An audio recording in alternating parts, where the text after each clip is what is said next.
I have been asked questions about when I Uber and how I make money at it.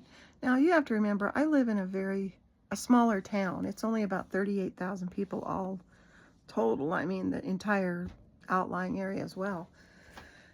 I don't know how it works in the big cities. I know in the cities it's a lot different and a lot harder to make money. But here, where I live, the average trip is about 5 miles total. And my take is usually about $10. The average is $10. That includes the tip. So we're talking about 10 to 15 minutes for $10.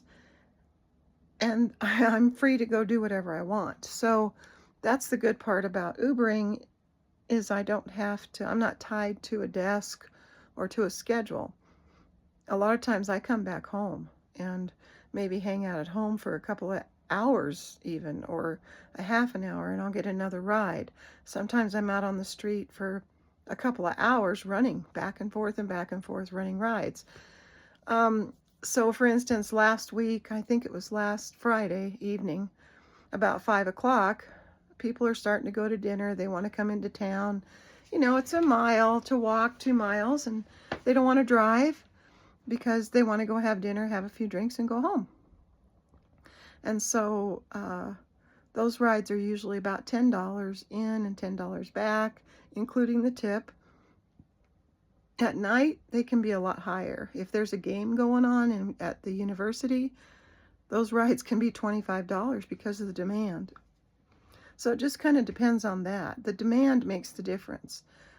A lot of times there's only 1 or 2 Uber drivers out, including me. I see my glasses are a little crooked, or maybe it's my face. Anyway, so it depends on how many drivers are out. It depends on a lot of things. It depends on the demand. It depends on the time of day. So it just, there's a lot of variables to it, but that's how I figure it. I maybe work 15 minutes, make $10. And of course I hold out. I do keep a separate account, and once a week I figure out what 15% of that is, and I put that aside for taxes because it's a 1099 job. So, at the end of the year, you'll get your 1099, and then you're going to owe taxes. If I make $1,000, I'm probably going to owe, anywhere between $150 to $200 for taxes.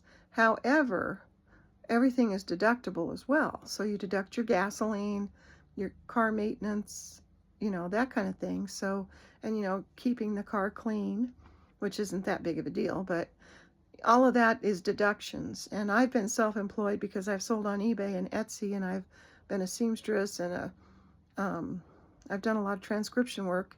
So anything to do with your business is deductible.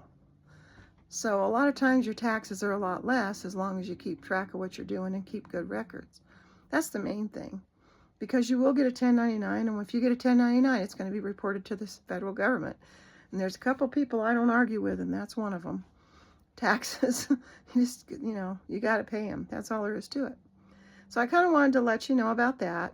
I have never had any problems like anybody trying to attack me or steal anything. I've had a couple of obnoxious people in my car, one person in particular, and it was dark. It was later. It was about 8 o'clock. I don't usually run past about 7 or 8 o'clock anyway. It was about 8 o'clock. It was my last ride, and he was just being ornery and obnoxious. And they always sit in the back seat. Most of the time I make them sit in the back. I prefer it that way.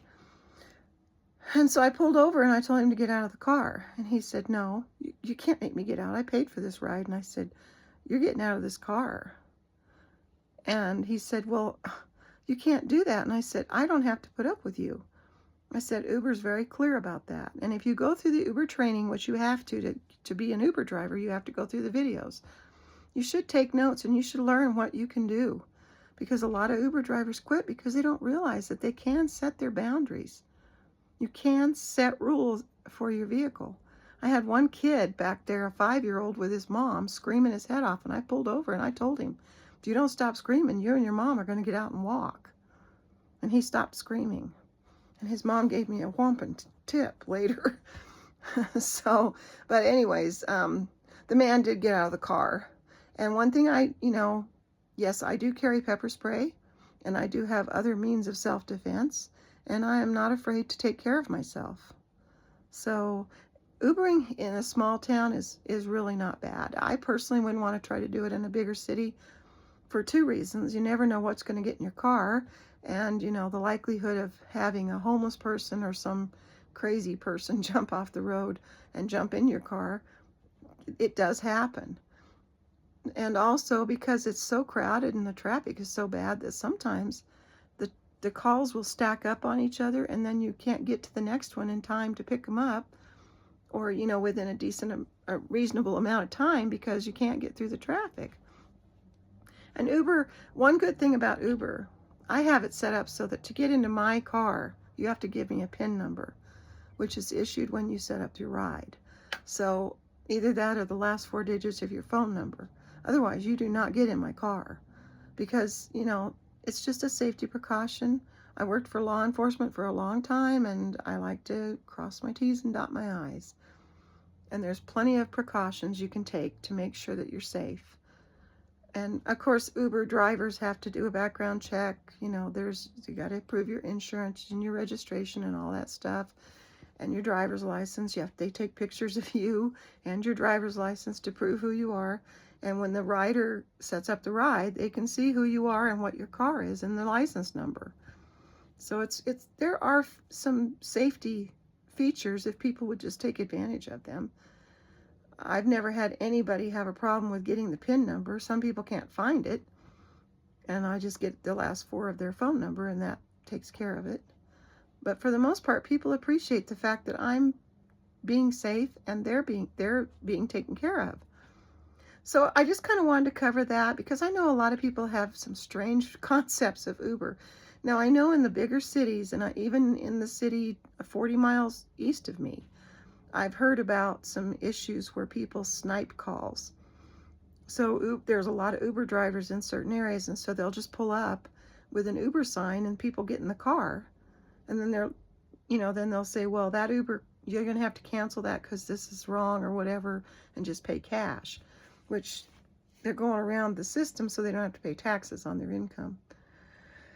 And I did have one incident where a young lady told me that a guy pulled up, had an Uber sign in his car, but she knew it wasn't the right car because she had my car description and my license number and my name and picture in front of her. And he's like, I'm your Uber, get in. And how did he know? Because she's standing there with her phone in her hand, looking at her phone and looking up at the street. So it's very obvious they're looking for their Uber. And he pulled up and said, get in, I'm your Uber. The other Uber driver canceled, blah, blah, and she wouldn't get in. And I pulled up a couple minutes later, and she was very upset. And I asked, is he still here? And she said, yeah, he's parked down the street. And I went down there and laid into him, and I reported him to Uber. And I told him, I said, I've reported you to Uber, and I've also called the police. And I said, if I ever see you do this again, you will go to jail. I haven't seen him since, but things happen. It doesn't matter where you live, things happen. That's why you want to take as many precautions as possible. If you're going to be an Uber driver, do what Uber does. Use all the safety features that Uber gives you so that you can be safe and your riders can be safe.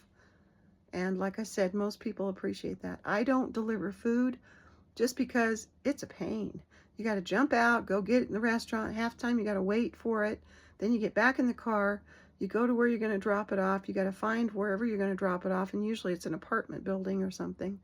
So you're running all over the motel or apartments trying to deliver it. A lot of times they want a door delivery where you just drop it off at the door and take a picture. And I've had 2 or 3 of them say they didn't deliver, that I didn't deliver, which is not true. Uber knows where I'm at. They've got a GPS lock on me. They know right where I'm at. They know if I delivered it. So I just got tired of that, having to, mostly the in and out and back and forth, back and forth. It's just much easier to pull up and people get in your car, load their luggage, you go drop them off, and you're done. It's a lot easier. And you get better tips, actually.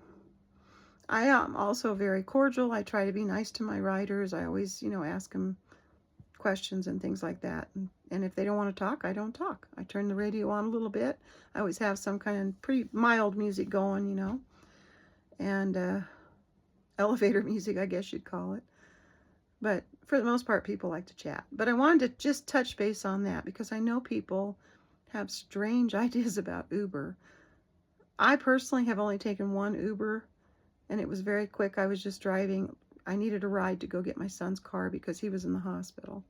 And that was the only time, and it was like a 2-mile ride, and the driver never said a word to me. So anyways, just wanted to give you a heads up on that. And if you have any questions, feel free to ask. Thanks.